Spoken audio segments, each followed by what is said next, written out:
Montessori, మీ పిల్లల భవితకు వారధి. Hello everyone, I'm Jahnavi from Guntur.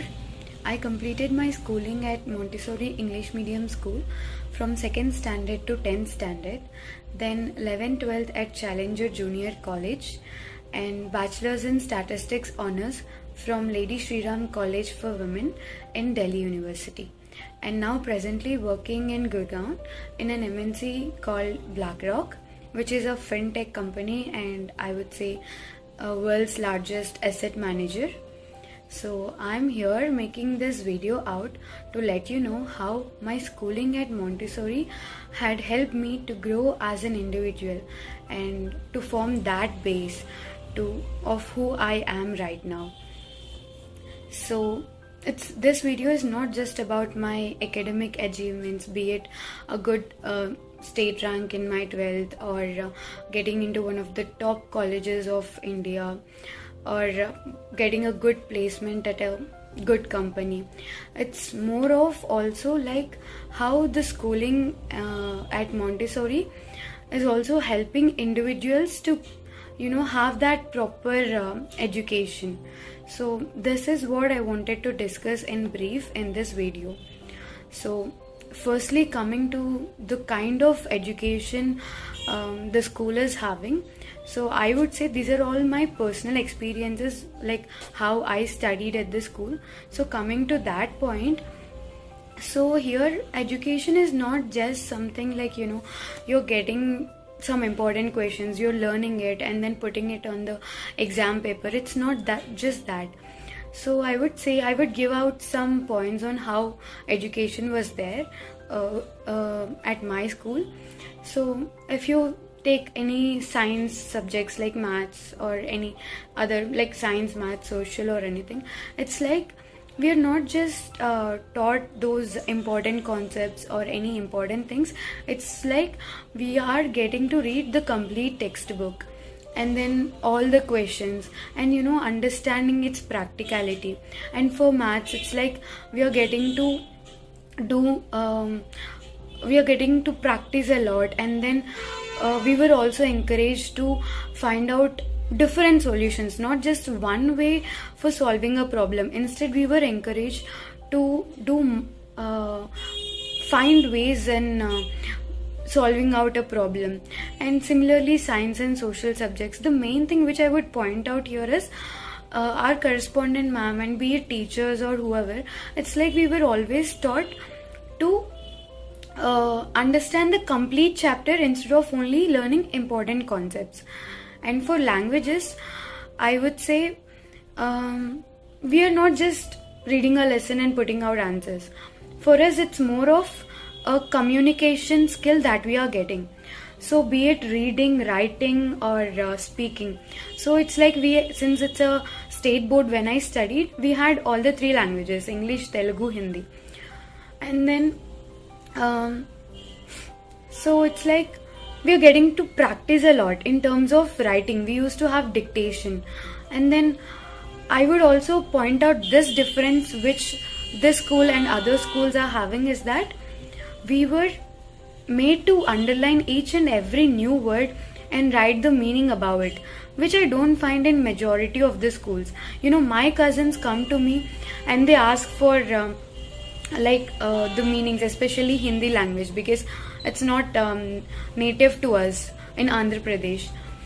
So that is one difference I would say. And in every language period, it's like we were asked to speak in that particular language. If it's a Hindi class, then we were asked to speak in Hindi. Even if we are not able to do it, they always encouraged first to try. That trying is very important. So I would like to give an example of how me being here in North India, that is in Delhi. I completed my graduation in Delhi. So here I would say all my friends, all my North Indian friends especially, they didn't figure out that I'm from South India because I spoke Hindi in such a fluent manner, because also they were surprised to see that I am the South Indian who spoke Hindi in such a fluent manner. So I would say this thing I attained it from my schooling, the practice I had at my school. So this is one I could say with respect to languages, the practice which we had. Also, speaking of overall the way method of teaching, the motto itself says the school is having education for life. It's not just for some you study some questions, you answer something, you get into some job and leave remaining everything. No, it's not like that. Education comes into picture when you're stuck at some problem. How do you approach it? How do you overcome it? Or if you're facing some issue, your science, your maths, your communication skills, all this comes into picture over there.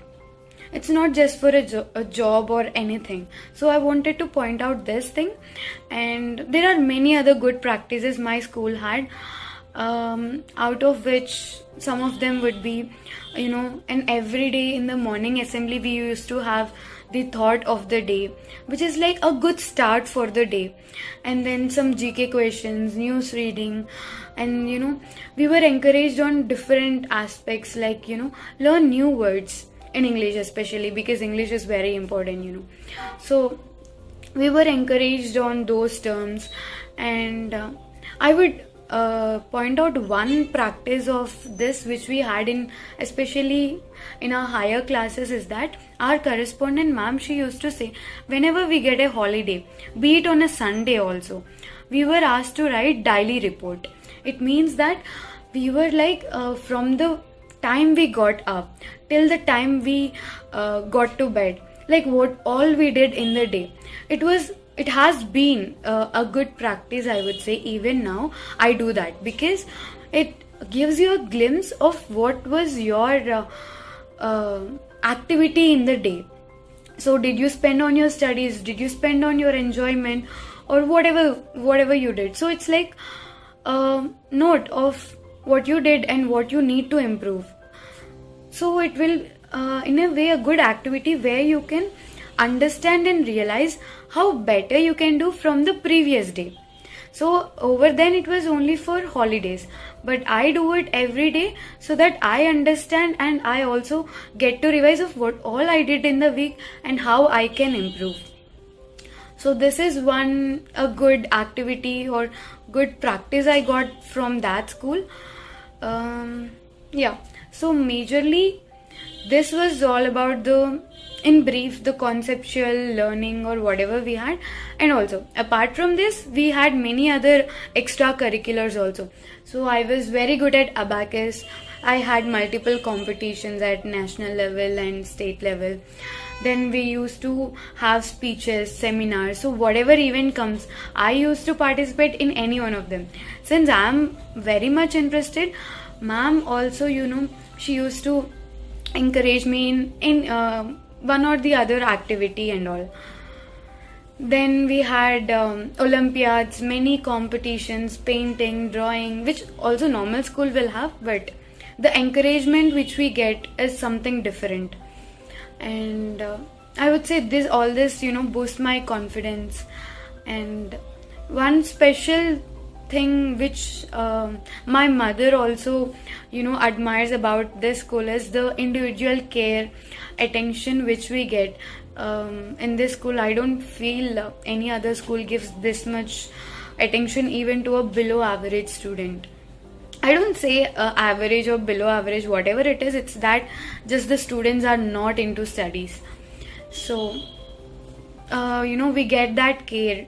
And ma'am also tries to focus on why the student is not into something, and she encourages, she figures out if we just get distracted or anything. She motivates us, not only ma'am, sir, and then the teachers, like they are very helpful. So apart from all this education and all, I would like to focus on the other side, which is the real education. I mean to say that, see, the literacy part, which means reading, writing and learning, any school can give you. I mean in terms of just reading and writing, making you a literate. but in terms of giving you real education, in the sense that to help you grow as an individual, good individual in the society. So I would give you an example. So everyone almost knows about Ramayana, and you might also know about Ravana.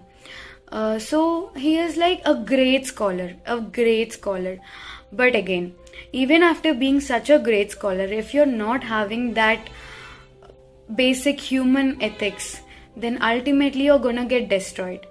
Even if you're a very intelligent kind of person, whatever it is.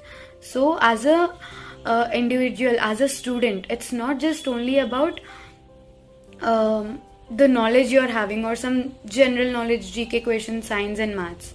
It's also about you as a human, how you are. So that thing, those values, I feel, you get this, you get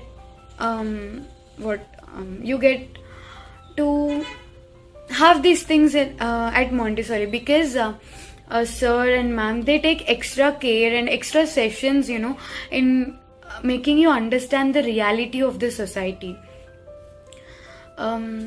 Because we students, we sometimes, many a times, we get distracted. We just don't get to what parents say, what teachers say, because we feel we need to enjoy. But at the same time, even no matter how topper or how studious or how disciplined you are, but even then at some point, teenage, all these things, you definitely get distracted and all. So at that point of time, you always need the care and attention of your parents and teachers. Initially while listening to them, you feel very bad, they shout at us, but ultimately their intention is to put us on the right track. So and I would also like to share my experience when my headmaster, he used to take sessions on Ramayana and Mahabharata, which is not, actually it's not in our syllabus, but still then sir used to take that extra effort, to teach us the stories of Mahabharata and Ramayana. It's not for, some religious or some other thing. It's just for the sake of, to explain different stories and different life lessons, which we need to understand, which we can implement, after listening to those stories. So these are like some basic ethics which we need to have, from our past history, from past stories, all these things. And yeah, honestly speaking, I'm not just saying all these things for the sake of saying or promoting my school, or like for being a Montessorian. I'm just telling these things because I realized only all these things only after coming out of the school. Because after, when I spoke to my friends, when I told them about my school, and after listening to their experiences, I realized like what the value my school had given me. And I would definitely say every school is having positives and negatives. Even I would say, even I had some minor issues when I was there, but on conclusion, I would say whatever the positives, 95% of positives you're getting from the school, I challenge you, you wouldn't get such a kind of thing anywhere else. Because I look at my cousins, my friends in college and all. So that is what I would want to conclude. And there are many things which I could keep on going, but what I wanted to conclude is that I'm not asking you to stop having that student life. You can have that, but up to some extent, up to some limit. Because after a point, things just go out of control. Even if you try to get back on your track, you couldn't, because the hormones or the distractions you get in your teenage is like is out of your hand. Even for a topper like me or any studious person, you think you could stop yourself from doing something or anything, but sometimes it won't be in your control. And I would also point this out, as a human, it's very general to have distractions, but who you are is defined when you get back to what you should do. If you got distracted and if you're going on that track, that means you didn't have that ability to overcome it. So these values are very important, and I feel I got these from my school. Getting distracted is common, but again, overcoming it is very important. So yeah, you can have your student life. At the same time, you should have an aim. Focus on your aim, and in between, if you're finding some other interesting thing, you can go ahead and pursue it. So have an aim, be curious as a student, ask questions, try to implement things practically, and use your smartphones to grow yourself, acquire skills. And Google is a very good software, I would say. Like, it's my best friend. I always Google things for anything that I don't know. You can ask your teachers, just be curious. Yeah, after getting settled to a point, you can enjoy as much as you can, and you can take me as an example in this aspect. See, even I had ups and downs, I had distractions in my life, but I got back. On an average, I had been on my track, and that's why now I'm placed at a good company, and now I get to enjoy a lot. There are often parties at my office, and I travel to different places in India. And then that's how I'm enjoying right now, because I had the focus earlier at my school, at my college. And yeah, I had both the student life. At the same time, I even focused on my aim. So that's how I wanted to say in this video, and I hope I made some minor impact on the way you think, maybe. And thank you so much for listening to me till here so patiently.